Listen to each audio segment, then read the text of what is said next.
Hey everyone, so today I'm showing you how to turn off GIF comments on Instagram for Android. If you're tired of people replying with GIFs in your comments section, you can easily disable this feature. Let's get started. All right, first thing, open the Instagram app on your Android phone. Make sure you're logged into your account. Now tap on your profile icon at the bottom right corner of the screen. This takes you to your profile page. Okay. Tap on the three horizontal lines at the top right corner of the screen. This opens your menu with various settings and options. Now, scroll down a bit until you find Comments, or it might be under Privacy or Interactions. Tap on Comments. This is where you can control how people interact with your posts. Look for an option that says Allow GIF Comments or GIF Replies. You'll see a toggle switch next to it.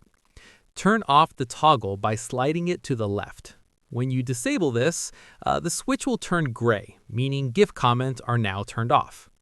From now on, nobody will be able to send GIF replies in your comment section.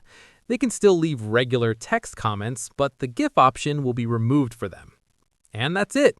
You've now turned off GIF comments on Instagram. If this helped you out, let me know in the comments below.